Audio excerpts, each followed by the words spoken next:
Hey guys, Parnell back here with some more notes for you.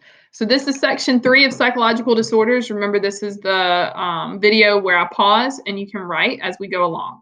So if you've not watched the crash course on this section, just go on and pause this video, watch that, and then come back. So this one will be about depressive disorders and bipolar disorders. So AKA, these are all the mood disorders put together where you have the low, the high, and then the combination. So kind of talking about depression in general, it says, have you ever felt so depressed that it was difficult to function? If so, you're not alone. 31% of American college students answered yes. So just kind of talking about depression, like it says, we all at some point in life feel discouraged about the future. We lack energy to do normal things that we would normally do. And maybe we even have like thoughts and stuff of like, should I even be here? Does this even matter? All of our emotions, though, are like on a continuum. They're on like a scale, right?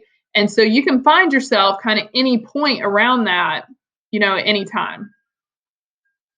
Then you got major depressive disorder. So this is depression. This is the most common psychological disorder. You've heard about this a million times. Odds are you know someone that suffers from this because it is that common. But the clinical name is major depressive disorder, and kind of a big definition, but then it has the symptoms. So let's go on and write down the definitions. Remember, I'm writing with you. All right, so major depressive disorder. You want to put in your notes, parentheses, AK depression. You can. So it says disorder in which a person experiences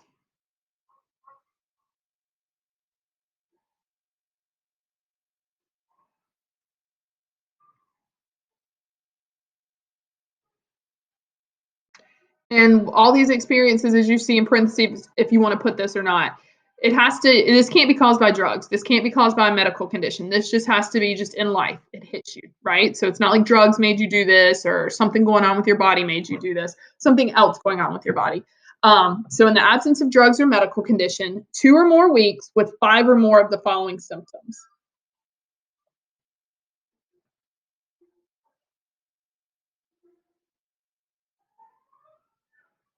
So yeah, you're going to have to list all the symptoms.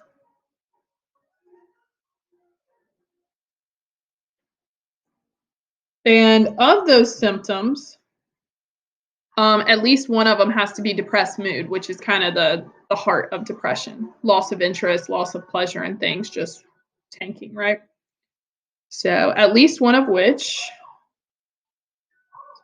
those 5 symptoms must either be depressed mood or loss of interest or pleasure.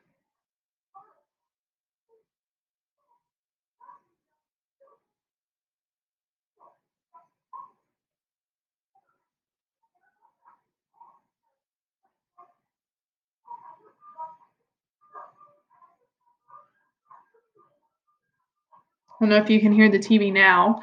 We're watching Peter Pan over there now. So when I get really quiet and I write, it's like all I can hear. I don't even know if it's picking up on the recording, if y'all can hear it, but it keeps them busy. So you may hear singing and whatnot again in this one. So here are your symptoms. I know it's a lot, but this is the biggest one. So you do have to write all these down. So your symptoms. Again, you can kind of flow in a paragraph like I did. You can just go straight up and down your notes, whatever you want. Your symptoms are changes in appetite or weight.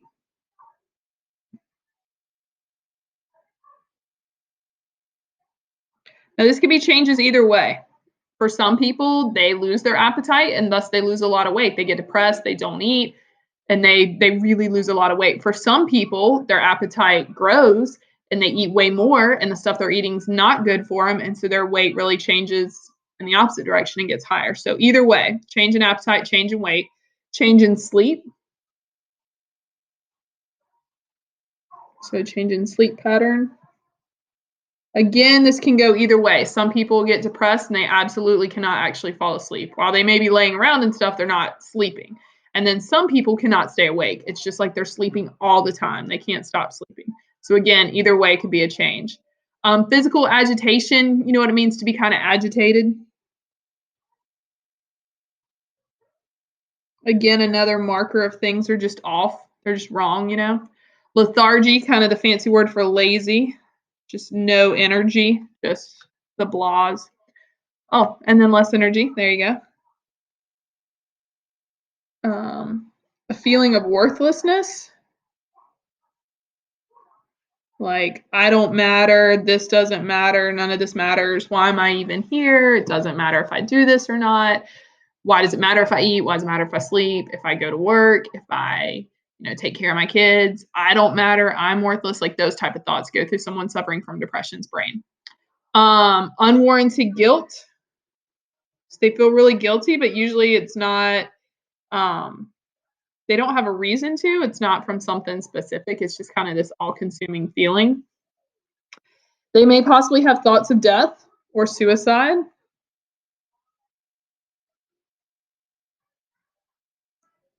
Could possibly go along with the worthlessness. This is a scary one because you don't want this to happen. You want the person to get medical help before it ever gets to this point where it stops changing from something they think about to something they think about so much that they start doing it or something like that. So that's a really big one, obviously, with this. And then an overall just problem, they just can't think. They can't concentrate. They can't make a decision. It can be a little decision. What do you want for supper? It's like they can't even think and process and decide. Or it could be something big, like what do you want to do with your life? What are you going to do with your career? But it's like their brain is so cloudy with everything that's going on and all the sadness basically that they can't clear it away to see what's really going on, so they can't make that decision. They can't think about something. They can't concentrate and focus or anything like that. So, and problems, thinking, concentrating, or making decisions.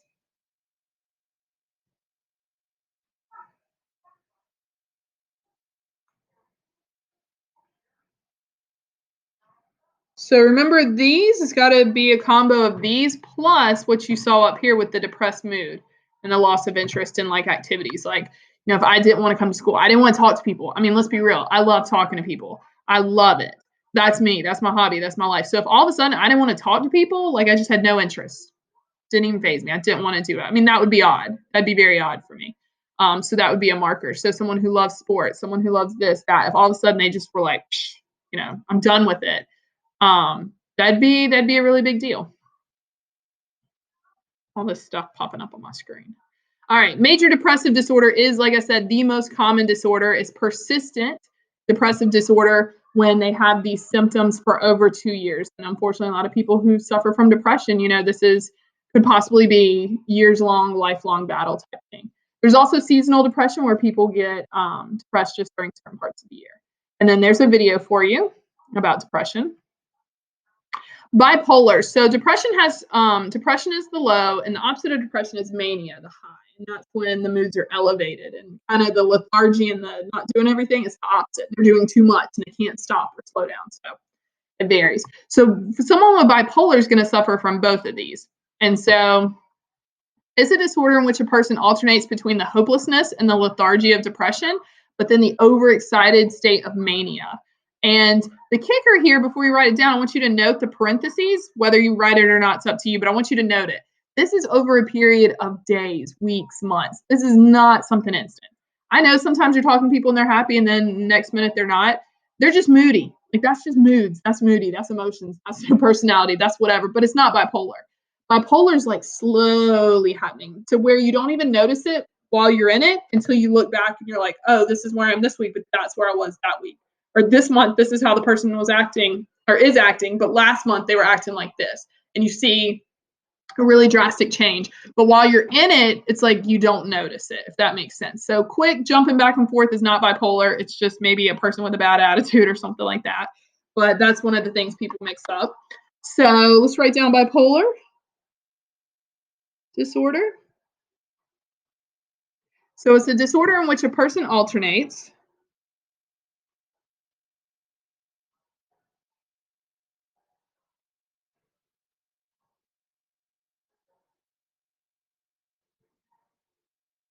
between the hopelessness and lethargy of depression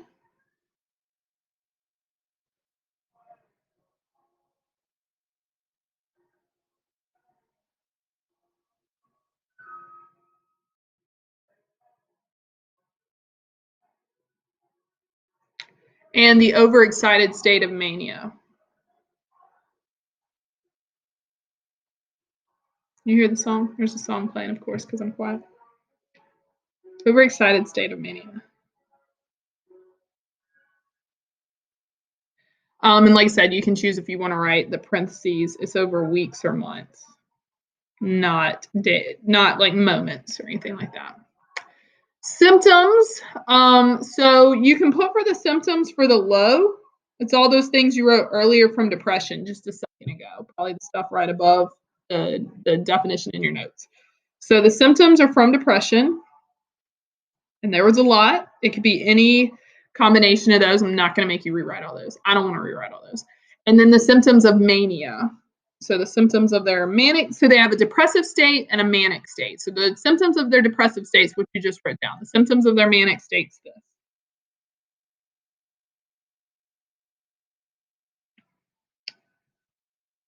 All right, so they include little sleep, increased sex drive, quick stream of thoughts, fast speech patterns, poor judgment, and risk taking. So we'll write those down and then talk about them a little bit. So little sleep, increased sex drive, quick stream of thoughts,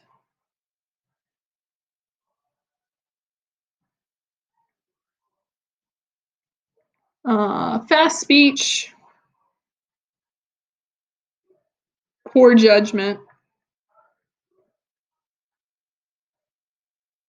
and risk taking.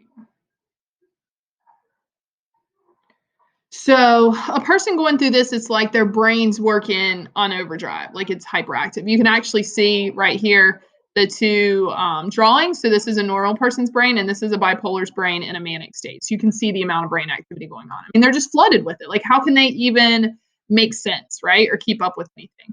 So that's why they're not sleeping, because they're doing 1.5 million things. So no time for sleep. Increased sex drive, quick stream of thoughts. If there's and you see fast speech, so their brain is moving at a much faster speed than yours and I, like than we do on a daily basis. And so, like, I'm talking right now, you may even think I'm talking too fast, but I'm making sense. You can follow. But a person with bipolar, like, they're talking to you and they're saying real words and they're saying correct sentences, and maybe it doesn't make sense, but you're like, what? But it's so fast, you almost can't even understand them. It's grammatically correct, it's there, but that's just how fast they're moving. Which goes along with poor judgment. A lot of times people in a manic state will do crazy stuff, right? They'll go out and cheat on their spouse. They'll go out and rack up thousands of dollars in credit card debt. I mean, that's poor judgment. That's not good things to do. They're not even thinking about the future. They're just in this present. And risk taking, I mean, it's risky to do all those things. They might go jump out of an airplane or something crazy they would never even do. So got 2 videos on it. The Demi Lovato video is very good because she suffers from it. And I think she talks about it a little bit more now, but in the beginning she didn't. And this is kind of one of her first interviews talking about it, how she was suffering from it when she did like Camp Rock and stuff. So it's a pretty cool video. And that's it. See ya.